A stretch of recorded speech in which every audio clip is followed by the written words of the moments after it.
এদিকে এক পশলা বৃষ্টিতেই ফের জলমগ্ন স্মার্ট সিটি গুয়াহাটি।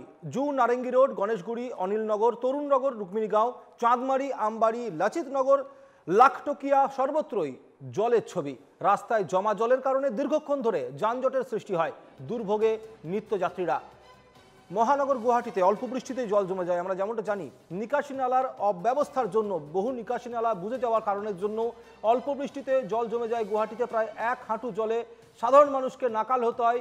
অল্প বৃষ্টিতে রীতিমতো নৌকা চলতে শুরু করে দেয় মহানগর গুয়াহাটিতে, এবং সেই কারণের জন্যই মহানগর গুয়াহাটিকে এই মুহূর্তে বিভিন্ন জায়গায় যানজটের সৃষ্টি হয়েছে। সবথেকে গুরুত্বপূর্ণ বিষয়, দিশপুরকে বলা হয় গুয়াহাটির মেন সিটি, এবং এই মহানগর দিশপুরের কারণের জন্যই কিন্তু যেখানের মধ্যে বিশেষভাবে নজর দেওয়া দরকার ছিল, তৈরি হচ্ছে অনেক নতুন নতুন প্রতিষ্ঠান, তৈরি হচ্ছে অনেক নতুন নতুন জায়গা, যেখানের মধ্যে রাস্তার বাইপাসের মধ্যে আমরা দেখতে পাচ্ছি বহু নতুন নতুনভাবে ফুটপাথ তৈরি করা হচ্ছে। কিন্তু এত ফুটপাথ তৈরি হচ্ছে, এত নতুন বিল্ডিং তৈরি হচ্ছে, জল যন্ত্রণা যেখানে ছিল সেখানেই রয়ে গেছে।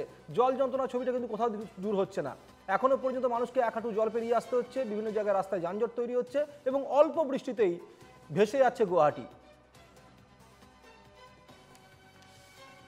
বুধবার সন্ধ্যাবেলাতেও এক পশলা বৃষ্টিতে জলমগ্ন হয়ে যায় গুয়াহাটি সহ আশেপাশের এলাকা। বিষয়টি নিয়ে ফেসবুক পোস্ট জনস্বাস্থ্য কারিগরি মন্ত্রী জয়ন্ত মল্ল বড়ুয়ার। তিনি লিখেছেন, মুষলধারে বৃষ্টিতে মহানগর এবং আশেপাশের এলাকায় মেঘালয় থেকে জল নেমে এসে বন্যার পরিস্থিতি সৃষ্টি হয়েছে।